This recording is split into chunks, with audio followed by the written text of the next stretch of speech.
Good evening to all.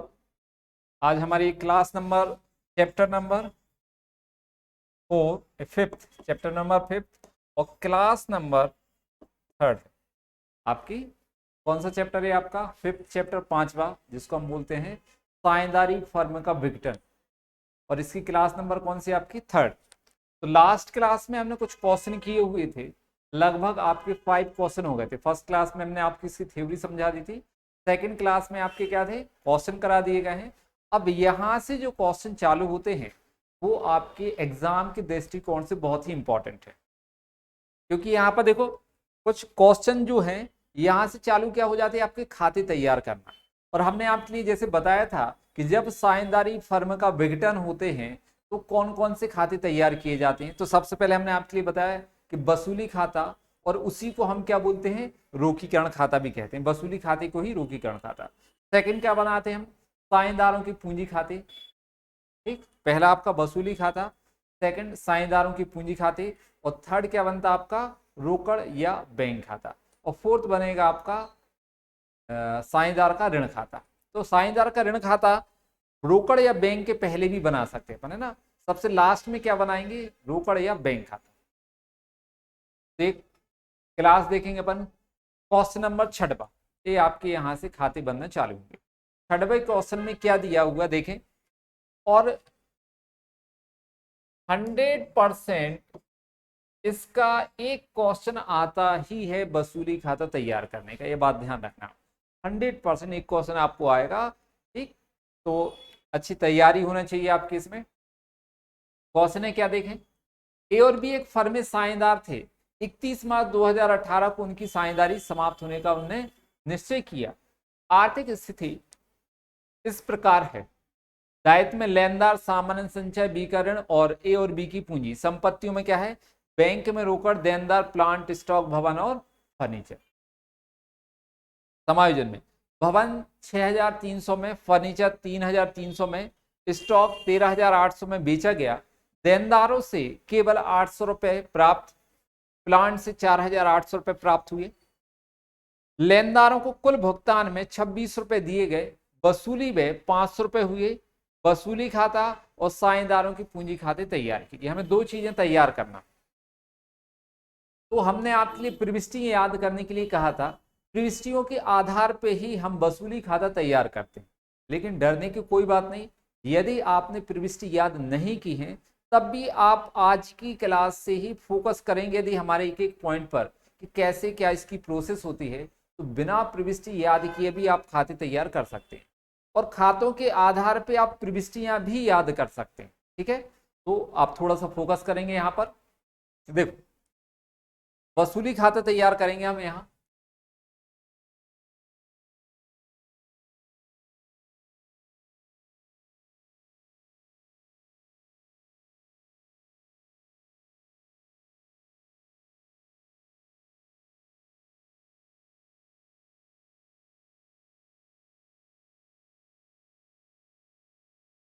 वसूली खाता,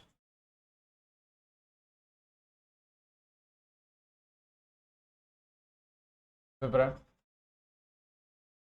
राशि,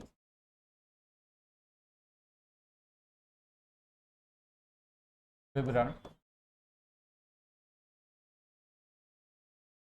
ठीक, ये आपका क्या है, वसूली का। थोड़ा सा ध्यान दें, यहाँ पर जो हम वसूली खाता तैयार कर रहे हैं, तो वसूली खाते का किसी भी खाते का जो लेफ्ट हैंड साइड होता है वो क्या होता है, डेबिट। राइट हैंड साइड जो होता है वो क्या होता है क्रेडिट। तो सबसे पहला नियम, हम सबसे पहले वसूली खाते की डेबिट में समस्त संपत्तियों को ट्रांसफर करेंगे। जैसे कि हमने आपको पहली प्रविष्टि बताई, क्या बताइए, समस्त संपत्तियों को वसूली खाते में स्थानांतरित करने पर रोकड़ एवं बैंक को छोड़कर, और एक और होती है बनावटी संपत्तियों को छोड़कर। ठीक है, तो क्या एंट्री बताई हमने, वसूली खाता डेबिट संपत्ति खाते से। तो पहला काम क्या होगा, वसूली खाते में डेबिट में हम क्या लिखेंगे, समस्त संपत्ति रोकड़ और बैंक छोड़कर। तो कौन कौन सी संपत्ति है ये लिखा, देखो बैंक में रोकड़ छोड़ दो, देनदार प्लांट स्टॉक भवन फर्नीचर, तो यहां लिखेंगे देनदार प्लांट स्टॉक, भवन, फर्नीचर, ये लिख दिया अपन ने संपत्ति। कितने की है देखेंगे, नहीं पैसे लिख देंगे।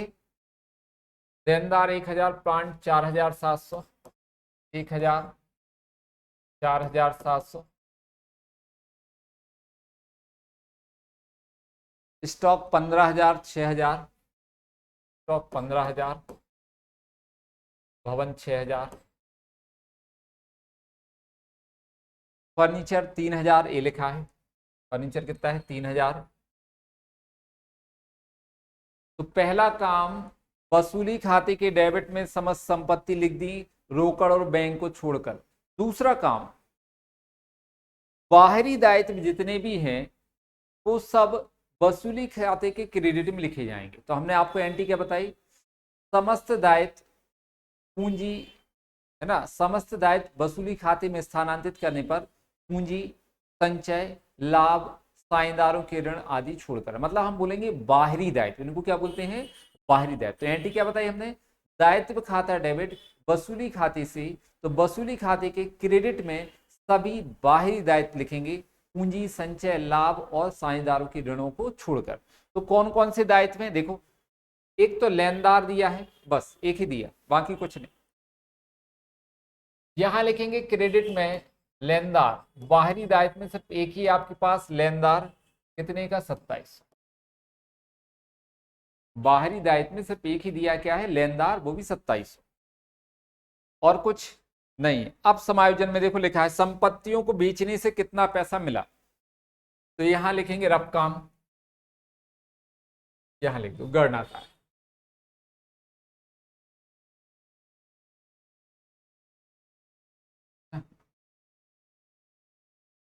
संपत्ति विक्रय,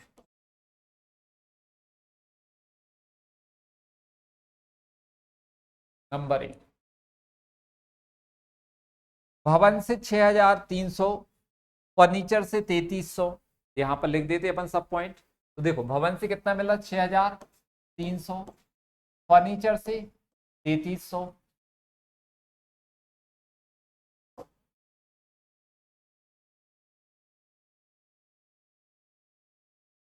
फर्नीचर से कितना है? 3300, और स्टॉक से 13800, यहां लिख देंगे 13800 स्टॉक से। देनदारों से 800, 800 रुपए देनदार से। प्लांट से 4800, प्लांट से 4800, सबका टोटल कर देंगे, संपत्ति के बेचने से कितना पैसा मिला है। तो यहां पर टोटल करेंगे 0, 0, 24, 30, फिर कितना आ जाएगा यहाँ पर? 30, 3, तो 10, 16, 19, 10, 16, 3, 19, 29,000। संपत्ति कितने की बिकी? 29। तो जब संपत्ति बेचते तो हमने आपके लिए क्या बोला था? संपत्ति का नगद विक्रय, एंट्री क्या होती? जनरल एंट्री, रोकड़ या बैंक खाता डेबिट वसूली खाते से, मतलब संपत्ति के बेचने से जो पैसा मिला है तो कहां लिखेंगे अपन? क्रेडिट में, रोकड़ खाता। कितने की संपत्ति बिक गई? 29,000।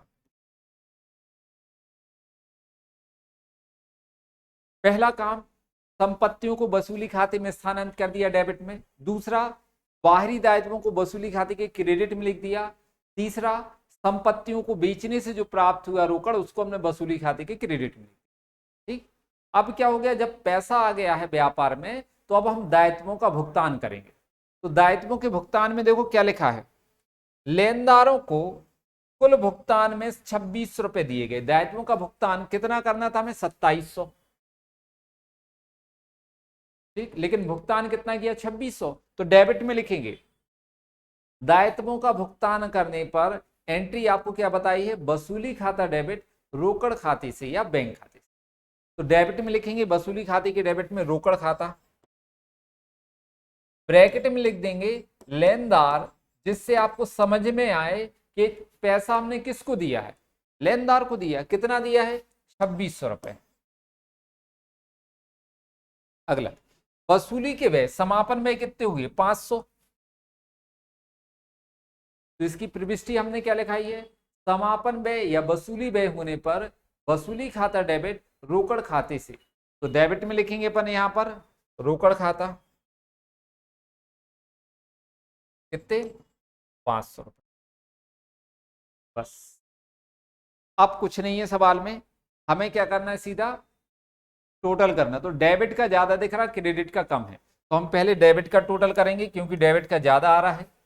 कितना है 0 0, तीसरा अंक 13 5 18, फिर 2 6 12 8 20 22,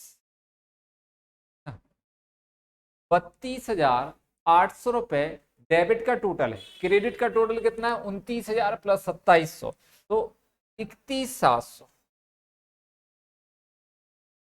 कितना आएगा, माइनस करेंगे तो 0 0 1 1, 1100 की क्या हो गई हानि, 1100 रुपए की क्या हो गई हानि। तो वसूली खाते की लाभ हानि सभी साझेदारों में उनकी लाभ हानि अनुपात में बांट दी जाती है। तो क्रेडिट में लिखेंगे, यहां पर पहले गणना कार्य में लिख देंगे हानि 1100। कौन कौन साझेदार हैं, ए और बी समान साझेदार। कैसे साझेदार हैं, बराबर के समान। तो 1:1 कितना आएगा, 1:1 बटे 2, 2 से काट देंगे तो कितना आएगा 550, 550 ए 550 बी।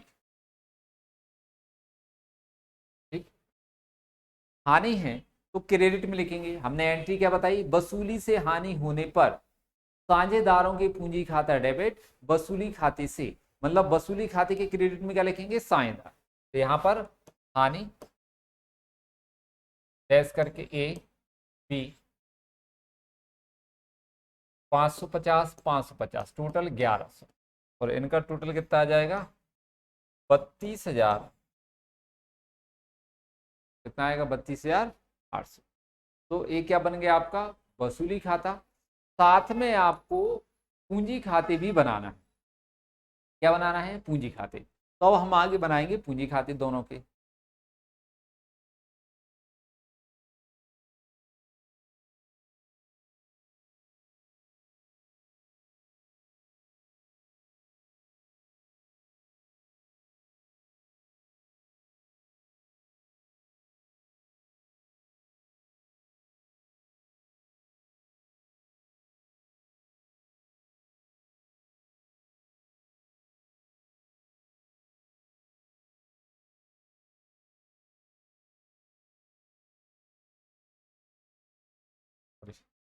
साझेदार के नाम लिख देंगे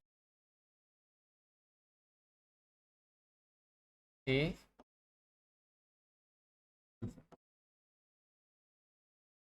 ए, जैसे हमने पहले 4 चैप्टर में पूंजी खाते बनाए हैं, सेम वैसे ही यहां पर बनना है। सिर्फ छोटा सा एक अंतर होगा लास्ट में जो हम आपको बताएंगे। तो सबसे पहले साझेदारों का पूंजी का शेष कहाँ लिखते हैं अपन, क्रेडिट में। साझेदारों को जो कुछ देना सब क्रेडिट में, तो पूंजी का शेष लिख देंगे।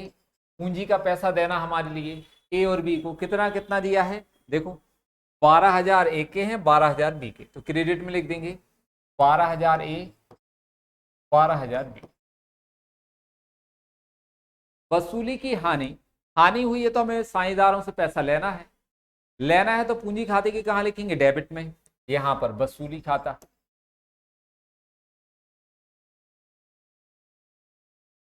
क्या है, ब्रैकेट में लिख देंगे हानि, हानि का पैसा लेना 550 ए से 550 बी से। अब चिट्ठा देखेंगे, चिट्ठे में संचय दिया हुआ, देखो सामान्य संचय। तो संचय जो है वो लाभ का ही भाग होता है, तो साझेदारों में उनके लाभ हानि अनुपात में बांट देंगे, और साझेदार जो है वो समान अनुपात है, तो कहां लिखेंगे क्रेडिट में। सामान्य संचय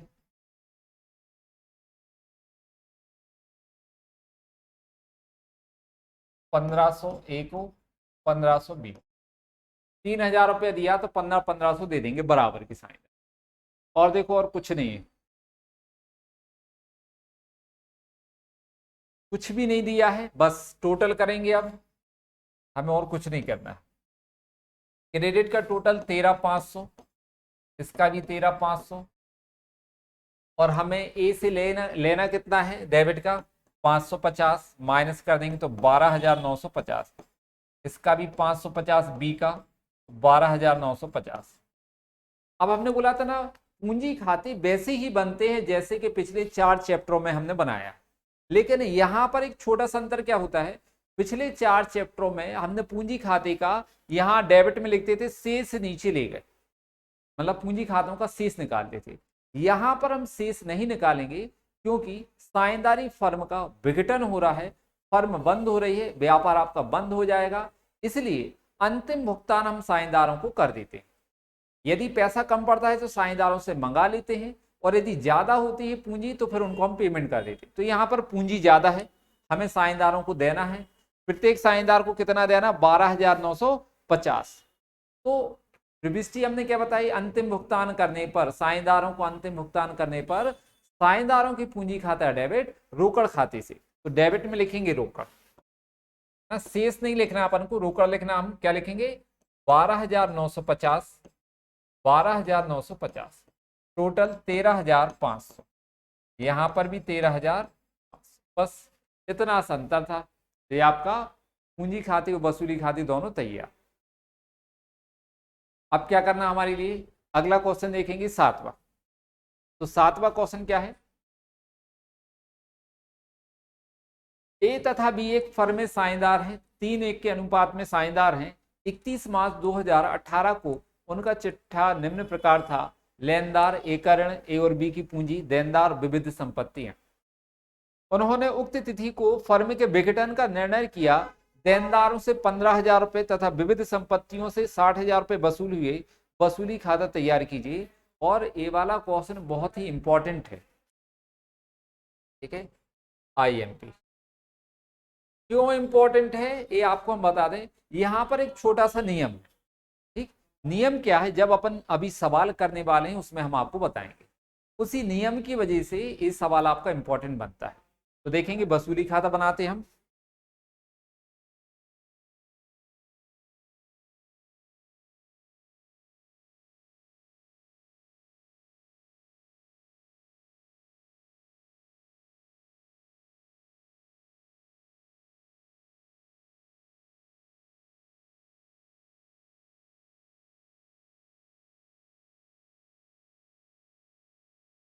वसूली खाता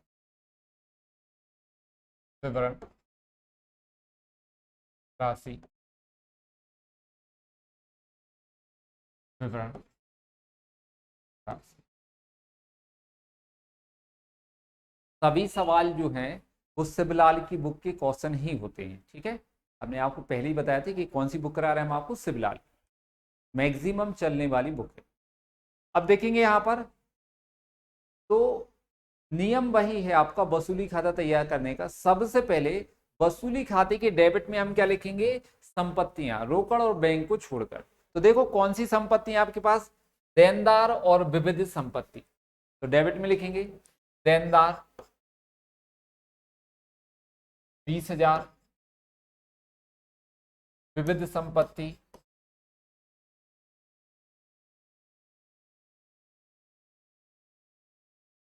70,000, देनदार कितना 20,000, विविध संपत्ति कितनी है 70,000। अब दूसरा नंबर क्या है, जब हम वसूली खाते के डेबिट में संपत्ति लिख देते हैं तो उसके बाद क्रेडिट में हमें बाहरी दायित्व लिखना है, ठीक है, पूंजी, संचय, लाभ और साझेदार के ऋण छोड़कर। तो देखो दायित्व में क्या दिया, सिर्फ एक ही दिया है, लेनदार, तो कहां लिखेंगे हम, वसूली खाते के क्रेडिट में, यहां पर लेनदार। कितना पैसा है, 45। पहला काम संपत्तियों को वसूली खाते के डेबिट में लिख दो, ये लिख दिया। दूसरा काम हमारा क्या है, दायित्वों को, बाहरी दायित्वों को वसूली खाते के क्रेडिट में लिख दें। तीसरा काम संपत्तियों को बेचने से कितना पैसा प्राप्त हुआ वो लिखना है। तो देखो संपत्तियों से कितना पैसा मिला है ये लिखा है, यहां लिखेंगे हम नंबर 1 संपत्ति लिख रहे हैं।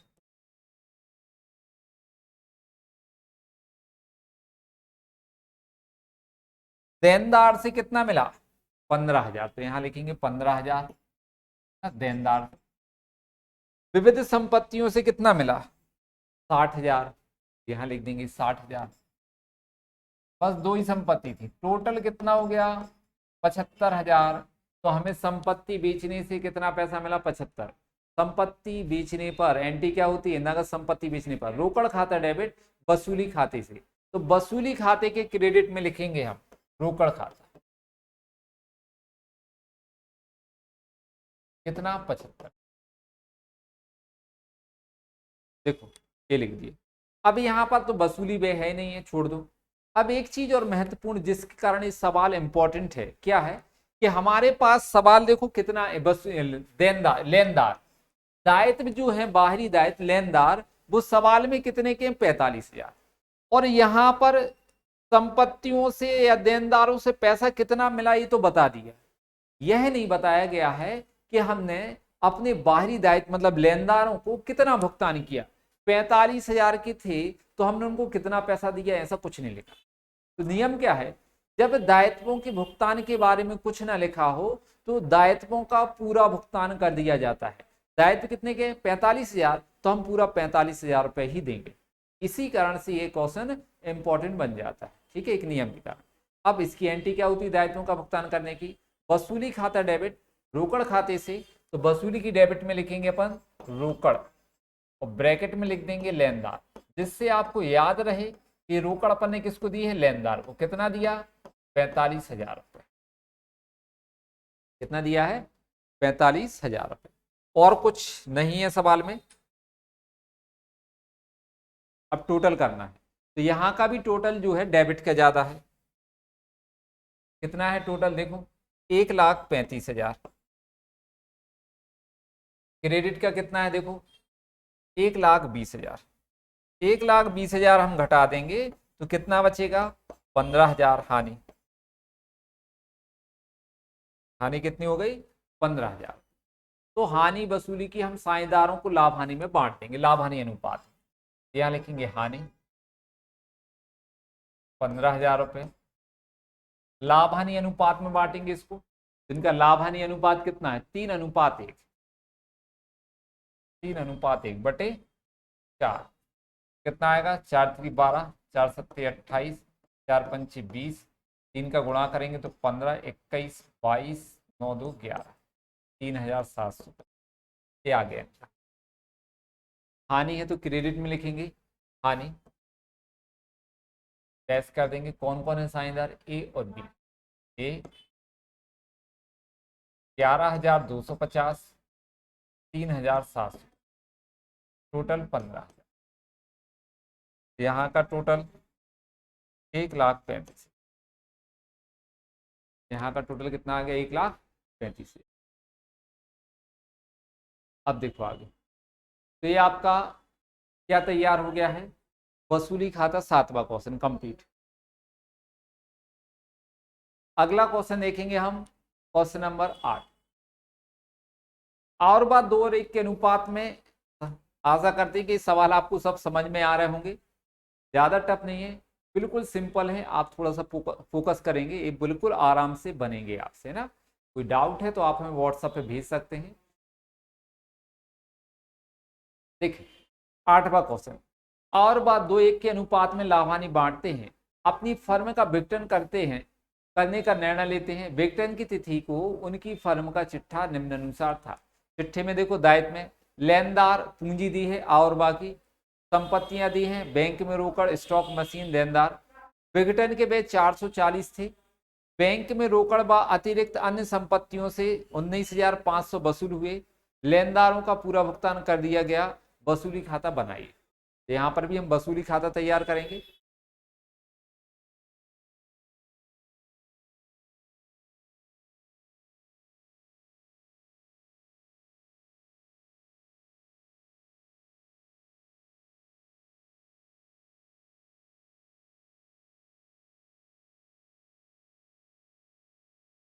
वसूली खाता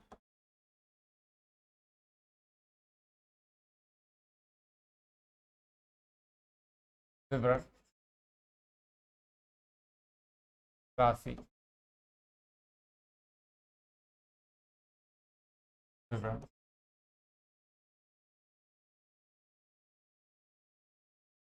जो आपको नियम बताते जा रहे हैं उनको आप फॉलो करते जाएं, सवाल बहुत आराम से आपको बनेंगे। पहला नियम वसूली खाता बनाने का, समस्त संपत्तियों को वसूली खाते की डेबिट में लिखेंगे, रोकड़, बैंक और बनावटी संपत्तियों को छोड़कर। तो रोकड़ और बैंक आपको ध्यान रखना है ना।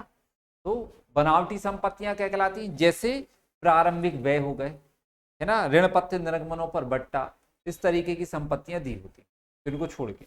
तो देखो कौन कौन सी संपत्ति है, स्टॉक, मशीन, देनदार, तीनों लिखेंगे। यहां पर आ जाएंगे, स्टॉक, मशीन, देनदार। ठीक, कितना है स्टॉक, 4740, 4740। मशीन कितनी है, 10,580।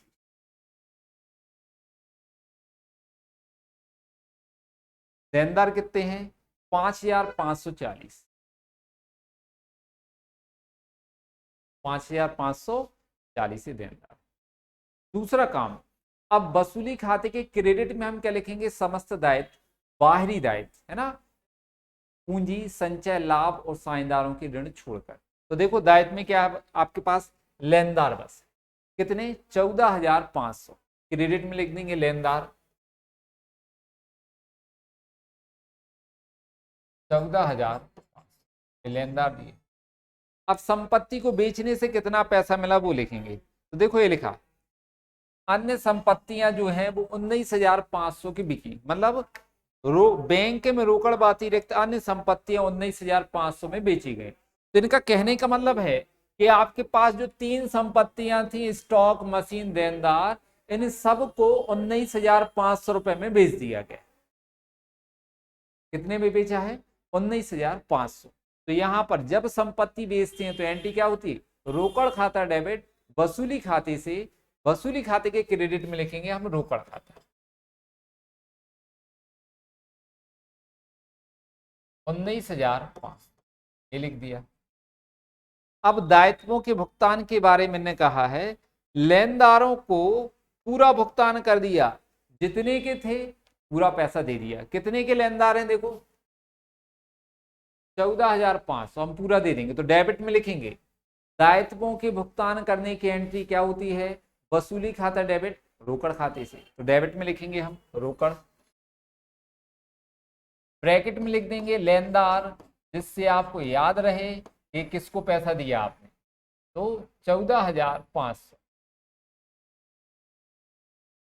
ठीक है, अगला पॉइंट देखो, विघटन के व्यय कितने हुए, विघटन के व्यय कितने हुए, 440। तो विघटन व्यय होने पर वसूली खाता डेबिट, रोकड़ खाते से, यहां पर लिखेंगे अपन वसूली की डेबिट में रोकड़, ब्रैकेट में लिख देंगे व्यय। कितना पैसा दिया अपन ने विघटन की, 400। अब सवाल में कुछ भी नहीं है, बस टोटल करना हमारे लिए ना। तो यहाँ आप पहले डेबिट का टोटल कर देंगे ना, क्योंकि हानि आ रही है, कम है, डेबिट का टोटल ज्यादा है, क्रेडिट का कम है। कितना है यहाँ पर देखो, 0, 4, 8, 16, 20, 2, 12, 14, 19, 28, 2, 11, 15, 35,800। क्रेडिट का टोटल कितना है वो देख लेते हैं, 0, 0, 10, कितना है, 0, 0, 10, 10, 14 और 2 और 1, 3। तो क्रेडिट का है 34,000, डेबिट का है 35,800, माइनस कर दो तो कितना बचेगा, 1,800 रुपये हानि हो गई। देखो कितनी हानि आ रही है, 1,800 की आ रही है। यहाँ पर बांट देंगे हम हानि, 1,800। किस अनुपात के साझेदार हैं, तो देखो ये लिखा है 2:1, यहाँ पर 2:1/3, 3 18, 6 दूनी 12, 6 एकम 6, आ और 5। ठीक है, यहाँ क्रेडिट में लिखेंगे, वसूली खाते के क्रेडिट में लिख देंगे हानि, डैश करके आ, 1200, टोटल कितना आ जाएगा 1800। दोनों का टोटल बराबर कर देंगे 35,800। अच्छा, ये वाला जो रफ काम है आप सवाल में यहां नहीं करेंगे, ठीक है, आपको अलग से करना है, क्योंकि हमें कोई मार्क्स नहीं मिलेंगे तो हम तो कर सकते हैं, लेकिन आपको पेपर हॉल में अच्छा प्रेजेंटेशन करना है तो उनको यहाँ नीचे ना करके अलग से आप रफ वर्क में कर लें। तो ये आपका वसूली खाता कंप्लीट हुआ। अगला क्वेश्चन, अगला क्वेश्चन कौन सा, 9वां। और बा एक फर्म में 31 मार्च 2018 को अपने व्यवसाय के समापन का निर्णय लिया, उस तिथि को उनका चिट्ठा निम्नानुसार था। तो दायित्व दिए, लेनदार एक ऋण पूंजी दी है, संपत्तियों में रोकड़, देनदार, स्कंद, प्लांट, फिक्चर्स, ख्याति। समायोजन में साझेदार पूंजी के अनुपात में लाभानी का विभाजन करते हैं। विविध देनदारों से 7,400 रुपये वसूल हुए, स्कंद से 37,000 रुपये प्राप्त, प्लांट से एवं फिक्चर से उनकी पुस्तक मूल्य का 80% और ख्याति से 12,000 रुपये वसूल हुए। लेनदारों को 5% कटौती पर भुगतान किया। समापन की लागत 1,200 रुपये हुई। वसूली खाता और साझेदारों की पूंजी खाते तैयार किए। तो सबसे पहले हम क्या तैयार कर लेते हैं, वसूली खाता। यहाँ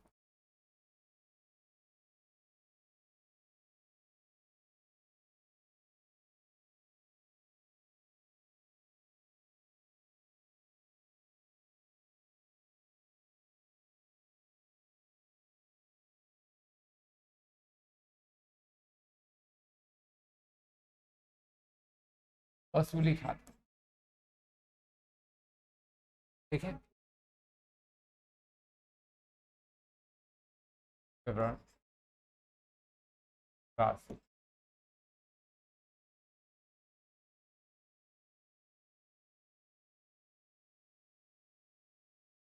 वसूली खाते के डेबिट में लिखेंगे हम समस्त संपत्तियां रोकड़ और बैंक को छोड़कर। तो देखो कौन कौन सी है, स्कंद, देनदार, प्लांट, फिक्चर्स, ख्याति। स्कंद, देनदार, प्लांट, स्कंद, देनदार, नहीं, स्कंद, देनदार, प्लांट, ठीक है, फिक्चर्स, ख्याति।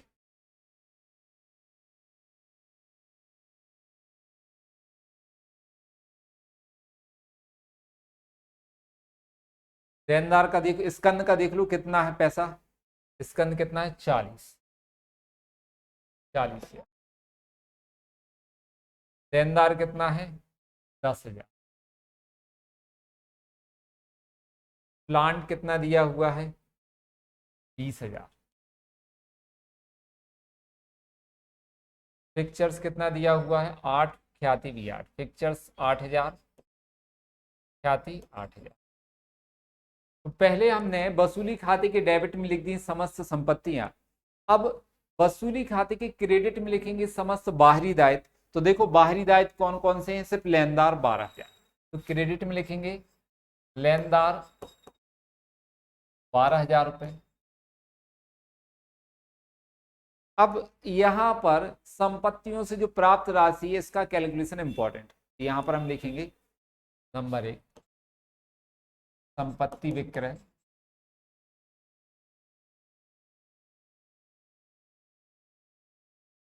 देखो क्या लिखा है, देनदारों से 7,400, तो यहां लिख देंगे देनदार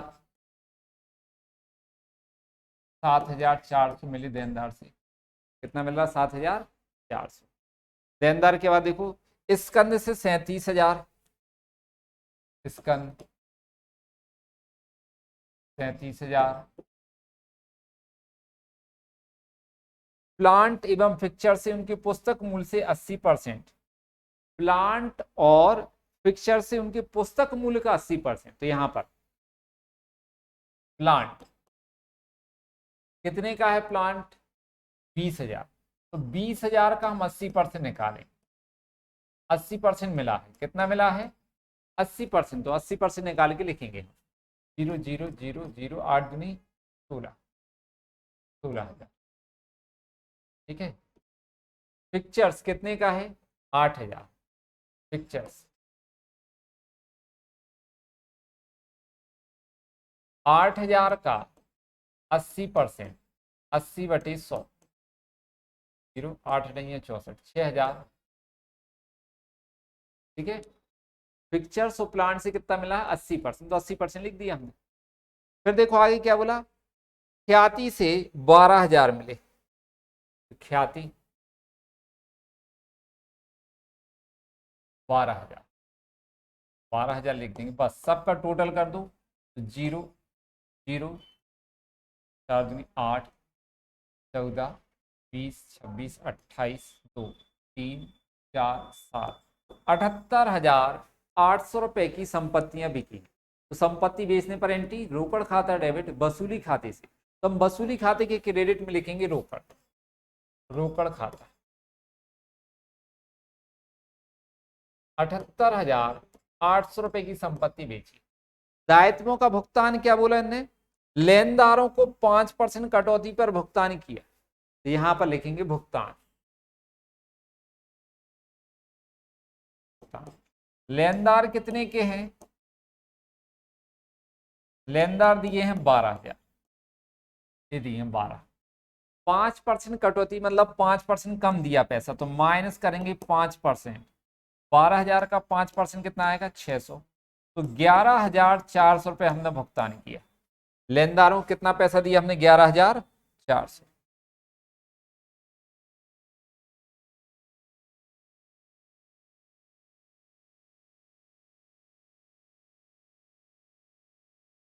चलो 11,400 रुपये हमने दिया लेनदार,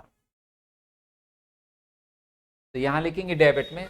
दायित्वों का भुगतान करते तो एंट्री क्या करते हैं, वसूली खाता डेबिट रोकड़ खाते से, तो डेबिट में लिखेंगे रोकड़, ब्रैकेट में लिखेंगे लेनदार, है ना, जिससे आपको याद रहे 11,400 रुपये आपने लेनदारों को दी।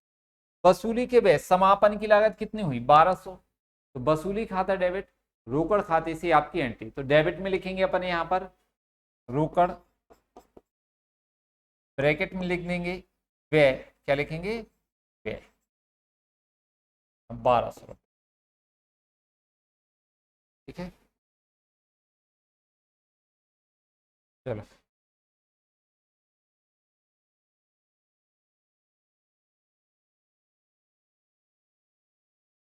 देखो यहां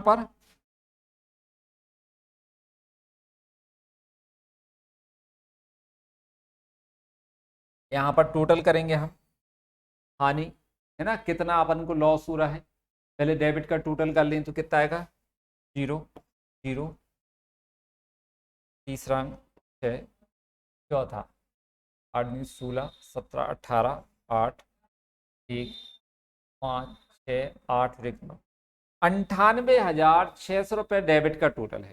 क्रेडिट का कितना है तो अलग से लगा लेते अपन, यहाँ पर कितना है 80, 90,800, 90,800 माइनस करेंगे तो 0 0 8 दूनी 16 7, 7,800 की क्या हो गई हानि, 7,800 की क्या है हानि। तो यहां पर हानि को हम बांट देंगे, तीसरा हानि 7,800 किस अनुपात के हैं साझेदार, देखो साझेदारों का लाभ हानि अनुपात ये लिखा है, पूंजी अनुपात में लाभ हानि बांट, और पूंजी कितनी है 40 और 20, मतलब 40,000 अनुपात 20,000, तो कितना आ जाएगा 4:2, 2 से काट देंगे तो 2 दूनी 4, 2 एकम 2, इनका अनुपात आ गया 2:1। ये क्या है पूंजी अनुपात।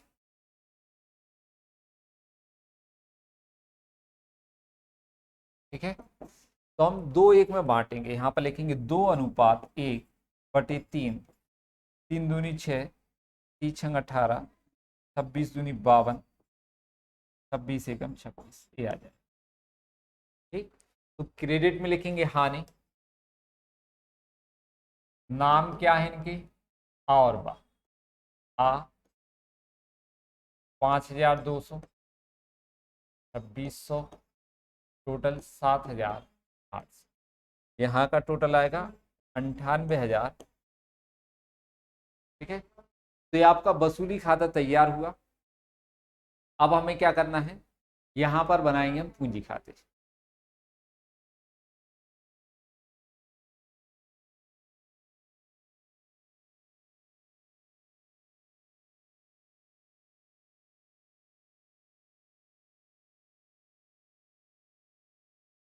आवा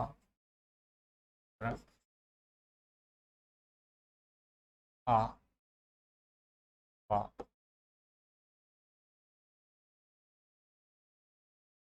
जी।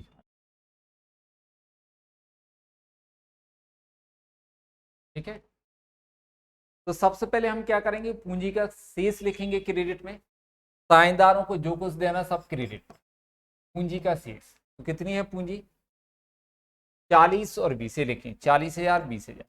क्रेडिट में लिख देंगे 40,000 आकी, 20,000 बाकी। वसूली की हानि का पैसा लेना है, इसलिए पूंजी खाते के डेबिट में लिखेंगे वसूली खाता।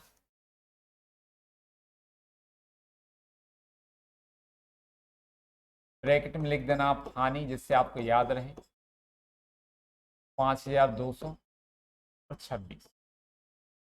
ये हानि का पैसा लेना था। ठीक, चिट्ठे में देखो संचय है, नहीं संचय वगैरह कुछ नहीं दिया है, बस और कुछ भी नहीं है। टोटल करके हम पेमेंट करेंगे, तो यहाँ का टोटल तो दिया ही है, सीधा सिंपल है, 40 20 ना। तो 40,000 में से डेबिट का टोटल घटा देंगे 5,200, कितना आ जाएगा 34,800। फिर 20,000 में से 2,600 घटा देंगे, कितना आएगा 17,000। डेबिट में लिख देंगे रोकड़, अंतिम भुगतान करेंगे, शेष नहीं लिखते यहाँ पर, 34,800 और 17,400, टोटल यहाँ पर 40,000। तो यहाँ का कितना आएगा 20,000 रुपया, ये आपका शेष। टोटल क्या आ जाएगा 20,000। तो इस तरीके से आपकी पूंजी खाते भी तैयार हो गए, वसूली खाता भी तैयार हो गया। अब क्या करना है आपको, अगला क्वेश्चन, क्वेश्चन नंबर कौन सा है, 10वां। ये कौन सा है आपका, 11वां। वसूली खाता नहीं, पूरी बनाना है, 10वां क्वेश्चन यहाँ। यहाँ पर भी आपको पूंजी खाते तैयार करना है, तो अपन देख लेते हैं। काला, गोरा तथा भूरा साझेदार हैं, जो कि 2-2-1 के अनुपात में लाभ हानि बांटते हैं। 1 अप्रैल 2018 को उनका स्थिति विवरण निम्न प्रकार था, ये दिया है स्थिति विवरण। दायित्व में लेनदार, संचय, तीनों की पूंजी दी है। संपत्तियों में देनदार, रोकड़, देनदार माइनस संचय, स्टॉक, फर्नीचर, भवन। फिर यहाँ पर समायोजन, जिस तिथि को साझेदारी का विघटन किया, संपत्तियों की वसूली निम्नानुसार हुई। देनदार, स्टॉक, फर्नीचर, भवन, लेनदार को इतना दिया में तय हुए। विघटन के व्यय कितने हुए, 1,000। वसूली खाता और पूंजी खाता तैयार कीजिए। तो हम सबसे पहले क्या बना लेते हैं यहाँ पर, वसूली खाता।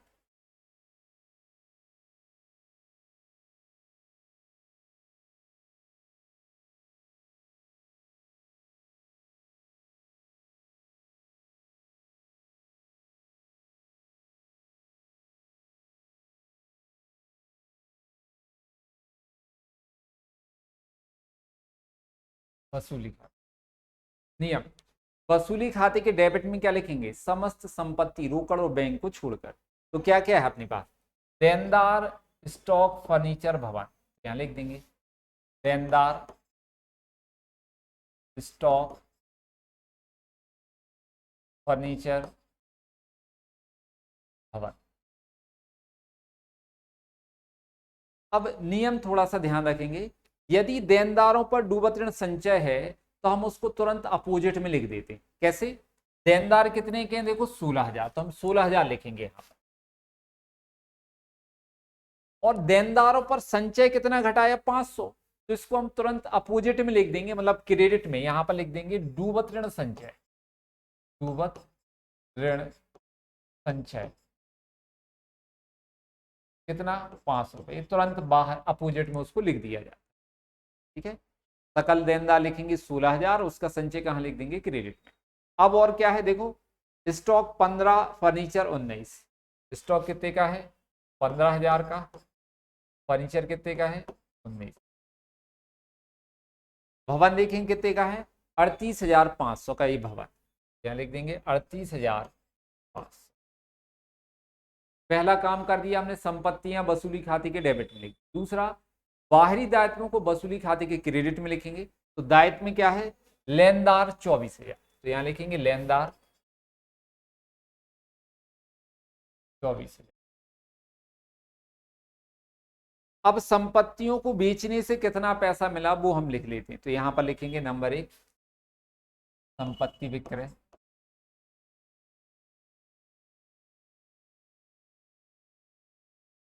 संपत्ति से कितनी वसूली हुई, तो ये लिखा है देखो, 14,700 देनदार से, स्टॉक से 14,000, 14,700, 14,000 स्टॉक से,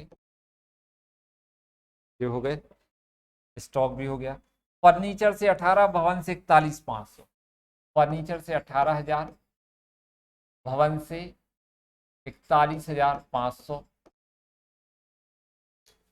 बाकी लेनदारों को भुगतान किया। संपत्ति इतनी थी अपने पास, 1 2 3 4, 4 संपत्ति पूरी बिक गई। 0 0 12 16 17 18 और 4 8, 88,000 200 रुपए की संपत्तियां बेची। संपत्ति बेचने पर एंट्री क्या होती है? रोकड़ खाता डेबिट। वसूली खाते से, वसूली खाते के क्रेडिट में लिखेंगे हम रोकड़ खाता। कितना है? 88,200 रुपए। ये आपने क्या कर दी? संपत्तियों को बेच दिए। अब दायित्वों का भुगतान करना है, तो देखेंगे क्या लिखा है सवाल में दायित्व के बारे में। लेनदारों को 23,000 दिए गए, ये लिखा है। तो डेबिट में लिखेंगे अपन रोकड़ खाता, ब्रैकेट में लिख देंगे लेनदार, जिससे आपको याद रहे कि संपत्ति दायित्वों का भुगतान कर रहे हैं। कितना? 23,000। फिर आगे, विघटन के व्यय कितने हैं? 1,000। तो वसूली खाता डेबिट, रोकड़ खाते से ये विघटन की प्रविष्टि होती है, व्यय वाली है ना। तो डेबिट में लिखेंगे वसूली के, रोकड़ ब्रैकेट में लिख देंगे व्यय। कितना पैसा दिया? 1,000। अब कुछ नहीं है सवाल में।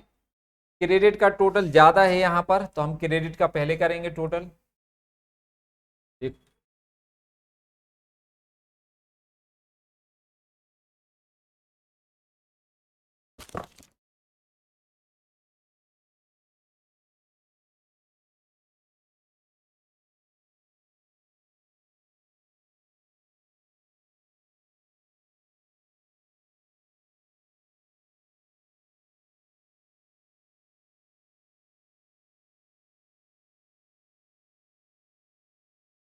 चल देख, यहाँ क्रेडिट का टोटल ज्यादा है, तो हम पहले क्रेडिट का टोटल लगा लेंगे। देखो कितना दिया हुआ है, 0 0 7। तो तीसरा अंक कितना आ जाएगा? 0 0 7 8 4 12 और 10 और 11, 1,12,700। डेबिट का टोटल कितना है, उसको अपन माइनस करेंगे तो कितना आएगा? 0 0। तीसरा अंक 5,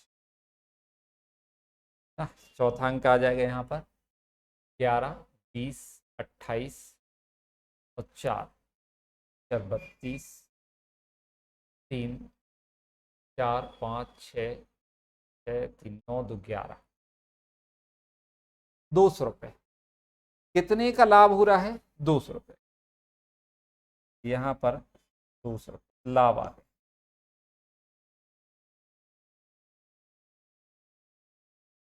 लिखेंगे दूसरा लाभ, चेक कर लेते हैं यहाँ पर लाभ कितने का आ रहा है? 200। 200 रुपये का लाभ है। किस अनुपात के हैं साझेदार? 2 2 1। तो यहाँ लिखेंगे 2:2:1/5। ये लाभ 2:2:1 5 से भाग दे देंगे, 5 चौको 20, 4 दूनी 8, 4 दूनी 8 और 4 एकम 4। नाम क्या है? काला गोरा भूरा, काला गोरा भूरा। BH शॉर्ट में लिख दिया हमने। तो यहाँ डेबिट में लिखेंगे लाभ काला 80, गोरा 80 और पूरा 40, टोटल 200। यहाँ पर टोटल आ जाएगा 1,12,700।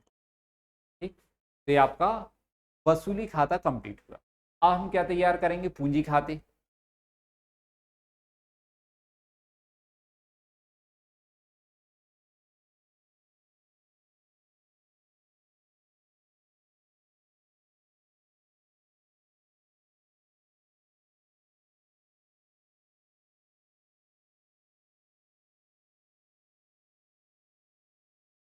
काला पूरा विवरण,